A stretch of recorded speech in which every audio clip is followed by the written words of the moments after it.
What's going on, guys? Today's video is going to be, so you're thinking about joining the military over 30 years old.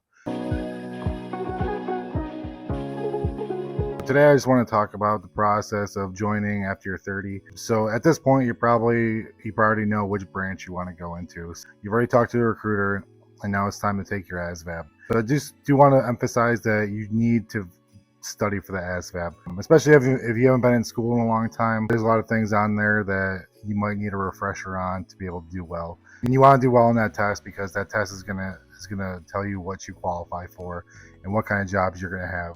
Especially if you're somebody that's looking to have a second career, it's very important that you get good scores so you have the ability to select the kind of job that you want to have and not just be assigned one because that's all you qualify for.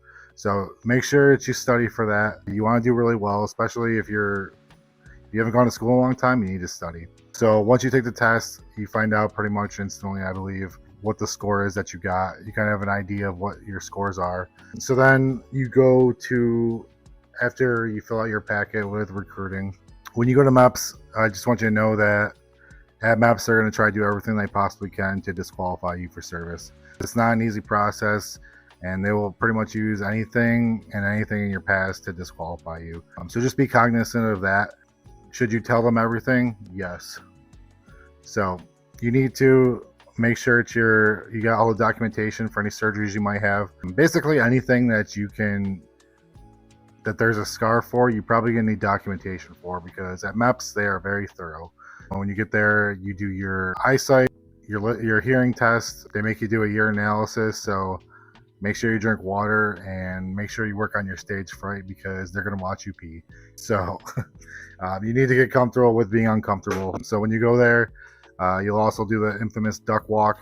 They're going to peek in your back door. So I don't know why they do it, but they do it. Everyone's had to go through it. So just prepare yourself for that. If you do have scars and stuff like that, and you know that you have stuff in your medical history, there's a good chance that they're going to disqualify you for that at that moment. But just know that as long as you have documentation, there is a possibility for a waiver. This is when they disqualify you, but then they go through the process of trying to see if they can qualify you by getting medical tests done. So in my case, I originally got out in 2004 for a mental health reason, and when I came back, I had to get an analysis done on me so I could get a moral waiver.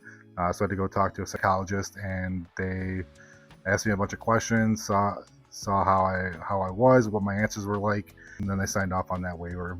And originally I told them I had asthma, so one of the tests I had to take was going to go get a methicillin challenge to show that I did not have asthma. So that was one waiver I had. And like I talked about in my other video, when doing one of the tests, I don't have the ability to put my hand up. So they disqualified me for that, and I had to go to an orthopedic surgeon, and they basically made sure that I was able to do everything properly. And once I went there and I showed them I could do push-ups, I could do basic moving functions, they signed the waiver, and I had to wait a few weeks, and then I finally got the clear that I was able to join. So the process of MEPS, the process of joining, is very complicated. There's very few times where you're actually going to go up there and you're going to get in straight shot. Like I said, their goal is to disqualify you, so they're going to find anything they possibly can. Just don't give them a reason to. Make sure you have all your documentation, make sure you have your packet, make sure if there's anything that they're going to ask you, you have the document to back up any why you're eligible and able to serve. That's my advice. So again, study for your ASVAB. Make sure you're ready to take that test, because that is going to be what is going to qualify you for the kind of jobs that you want. And again, I talk about one of my other videos, don't always go for the job that has the biggest bonus, because yes, you're going to have that initial dopamine rush of having a couple extra dollars in your check, but honestly, after taxes, it's cut pretty much 65% of your bonus is taken away. Having a little bit of extra money is not worth not having job satisfaction down the line. Be cognizant of that. Make sure you're studying. I believe there are practice tests online. Go online, practice those tests. Make sure you get a good score. Make sure you get all your medical documentation down, especially if there's things that you think that it's gonna disqualify you. So if you had knee surgery, if you had any surgeries like that, If you have any visible scars, they're going to try to disqualify you for that. So make sure that you have the evidence and the resources in the backup to show, hey, I know this was an issue, but here's saying it's okay. It's going to be a lengthy process. You just got to have the mental fortitude, stay humble, stay focused, and everything can come your way. And then once you do qualify, the process is you go up there, you pick out your job. Especially if you're Army, you can get in your contract.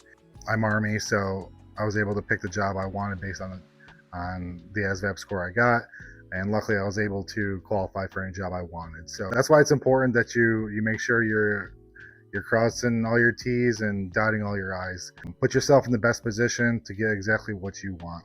Serving your country is a tremendous opportunity. It's a true honor to be able to wear the uniform, and I want you guys to succeed in every way you possibly can. Again, make sure you get all your documentation, study for your ASVAB, and prepare yourself. And good luck to you. Let me know where you are in your process. Let me know if you have questions. I would love to make follow-up videos to be able to help you guys get through this process. Let me know if you have questions. Comment below. Please feel free to check out any of my other videos right here. May God bless you and good luck.